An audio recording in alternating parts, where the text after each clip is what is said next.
इस महफिल को देख के मुझे एक शेर याद आता है कि हजरत इश्क की दरगाह में आकर ऐ ज़ौक़, हजरत इश्क की दरगाह में आकर ऐ ज़ौक़, दीनों दिल देते हैं सब गबरों मुसलमान चढ़ा। एक ऐसी महफिल, एक ऐसी दुनिया बसाने की ये कोशिश कर रहे हैं जहां इंसान अपना मजहब भूल के, अपनी टोपी और अपना तिलक भूल के, अपनी जात अपनी बिरादरी भूल के इकट्ठा हो सके, सिर्फ इंसानियत के नाम पे, सिर्फ मोहब्बत के नाम पे, सिर्फ भाईचारे के नाम पे।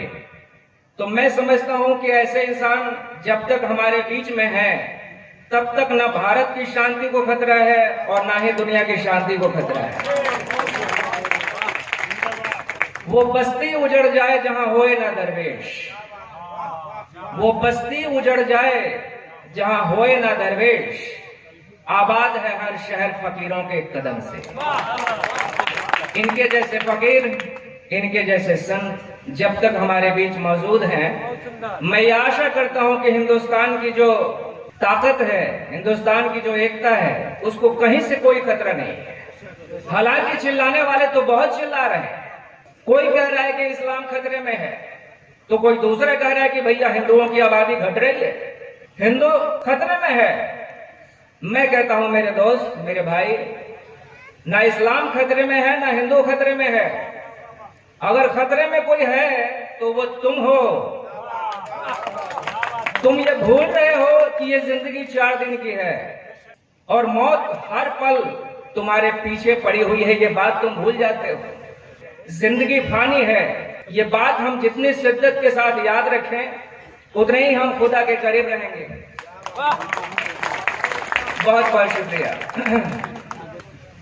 ये जिनके पास फिजूल का दिमाग है, फिजूल की बुद्धि है, ऐसे ही लोग इन बातों में उलझ जाते हैं। ऐसे लोगों के लिए अकबर इलाहाबादी ने एक शेर कहा था। अकबर इलाहाबादी ने कहा कि मजहबी बहस मैंने की ही नहीं, फालतू अक्ल मुझ में थी ही नहीं। फालतू की अक्ल जिनकी खोपड़ी में भरी पड़ी है वो मजहबी बहस किए जा रहे हैं। तो ये तो पहला कारण मैं देखता हूं जिससे कहीं शांति को खतरा पहुंचता है। दूसरा जो कारण मैं देखता हूं वो ये है कि आदमी दूसरे के मजहब को, दूसरे के धर्म को नीचे दिखाने में लगा है। सोशल मीडिया का जमाना है, इस तरह के मैसेजेस, इस तरह की बातें करीब करीब आप सभी ने देखी होगी, जिसमें अगर आप मुसलमान हैं तो हिंदू धर्म, ईसाई या दूसरे धर्मों को नीचे दिखाने वाली बातें आप तक पहुंचाई जाती हैं। अगर मैं हिंदू हूं या आप में से कोई हिंदू है तो आपके मोबाइल पे ऐसा कोई मैसेज जरूर आया होगा जिसमें इस्लाम की निंदा की जा रही है, जिसमें हजरत मोहम्मद के बारे में, पैगंबर के बारे में उल्टी सीधी बातें कही जा रही हैं। अब ये कौन से लोग हैं, ये किस तरह के लोग हैं, मैं उनके बारे में 2 शब्द आपसे कहूंगा। कोई भी इंसान अगर अपने मजहब को, अपने धर्म को ठीक से समझता है तो वो दूसरे मजहब की बुराई कभी नहीं कर सकता। इम्पॉसिबल। सिर्फ वो इंसान जिसने अपने मजहब को ठीक से नहीं समझा है वही दूसरे मजहब की बुराई करने में लगता है। हिंदुस्तान में एक माहौल बनाने की कोशिश की गई पिछले कई सालों में जिसमें मुसलमानों को बदनाम किया जाए, पैगंबर मोहम्मद के बारे में उल्टी सीधी बातें की जाए। लेकिन मैं व्यक्तिगत रूप से पर्सनली आपको बताता हूं कि मैंने जितना ज्यादा हिंदू लिटरेचर पढ़ा है उतने ही ज्यादा मैंने इस्लाम की स्टडी करने की कोशिश की है। जितना ही ज्यादा मैंने पैगंबर के बारे में पढ़ने की कोशिश की उतना ही ज्यादा मैं उनके मोहब्बत में पड़ता गया। मैंने पढ़ा कि पैगंबर एक बार बैठे थे, वो कमीज पहन के जमीन पे बैठे हैं और उस कमीज पे आके एक बिल्ली बैठ जाती है। बिल्ली सो जाती है। हजरत को उठ के कहीं जाना है, जरूरी काम से जाना है, लेकिन बिल्ली गहरी नींद में है। अगर उठते हैं तो बिल्ली की नींद खराब हो जाती है। उन्होंने अपनी कमीज काट दी लेकिन बिल्ली की नींद खराब नहीं होने दी। अब ऐसे इंसान के बारे में अगर उल्टी सीधी बातें आप कहेंगे तो मैं तो नहीं मानने वाला। इतना प्यार था उनके दिल में अपने पड़ोसियों के लिए, अपने आसपास के लोगों के लिए, कि अपनी बेगम को कहते थे। एक बार बेगम कुछ पका रही थी, लजीज खाना था, बड़ी खुशबू उठ रही थी, तो उन्होंने बेगम को कहा कि सुनो, ये जो कुछ भी पका रही हूं ना, इसकी खुशबू जहां तक पहुंच गई है वहां तक लोगों को बुला लेना खाने पे, क्योंकि खुशबू ने अपने आप ही इन्विटेशन दे दिया है। खुशबू निमंत्रण है, तो जहां तक खुशबू पहुंच गई वहां तक बुला ही लेना, अकेले मत खा लेना, है ना। एक सूफी फकीर हुए, उन्होंने कहा था कि सुई से पहाड़ खोदना कहीं ज्यादा आसान है, लेकिन अपने दिल से गर्व और अहंकार को मिटाना उससे भी ज्यादा कठिन है। और एक सूफी इसी कोशिश में लगा हुआ है। सूफी यही कोशिश करता है कि कैसे अपने दिल को खोद खोद के, अपने दिल से गर्व को, अहंकार को मिटा के और वहां से मोहब्बत का झरना पैदा कर दे। बुल्ले शाह गलतियों मुक्ति जब तो मैंने दिलों गवाई। बुल्ले शाह कहते हैं कि तब जाके बात समझ में आई जब मैंने अपने आप को खो दिया, जब मैंने खुद को खो दिया, तब जाके बात समझ में आई। तुम्हारी राह में मिलते हैं खाक में लाखों, तुम्हारी राह में मिलते हैं खाक में लाखों, इस आरज़ू में कि तुम अपनी खाके पास समझो।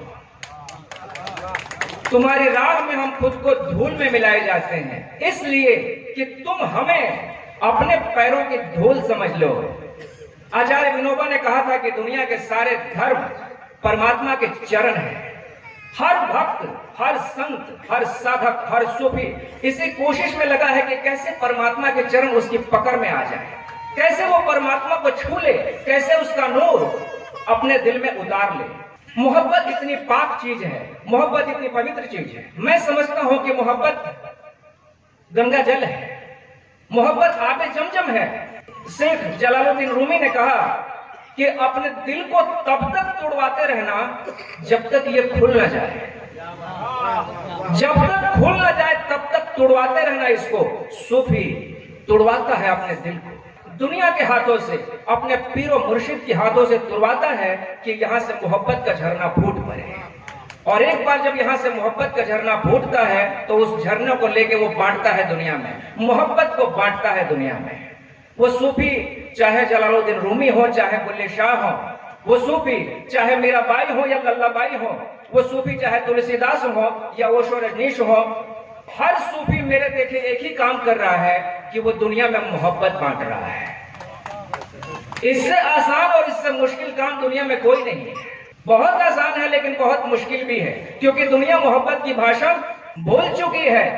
कहते हैं कि बाबा फरीद को एक बार उनके एक शागिर्द ने कैंची दी तोहफे में, बाबा फरीद को कैंची दी, उनके शागिर्द ने बाबा फरीद ने लेने से मना कर दिया। उन्होंने कहा कि कैंची मत दो मुझे, इससे तो अच्छा होता कि तूने मुझे सुई दी होती, क्योंकि फकीर कैंची नहीं है, फकीर सुई है। फकीर तो सिलने का काम करता है, जहां कहीं भी चाक गिरेबा दिखे वो उसको सिल देता है, जहां कहीं भी दिलों में दरार दिखे वो उसको रफू कर देने की कोशिश करता है। कश्मीर आप तो जानते हैं कि भारत और पाकिस्तान के बीच बोन ऑफ कंटेंशन बना हुआ है पिछले 70-78 सालों से। उस जलते हुए कश्मीर में एक ऐसी संत, एक ऐसी फकीर है जिसके लिए वहां हिंदू और मुसलमान सबके दिल में बड़ी गहरी इज्जत है, बड़ी गहरी मोहब्बत है। कुछ लोग उसको लल्ला देव कहते हैं, कुछ लोग उसको लल्ला देव कहते हैं। हिंदू कहते हैं कि वो हिंदू संत थी, शिव भक्तनी थी।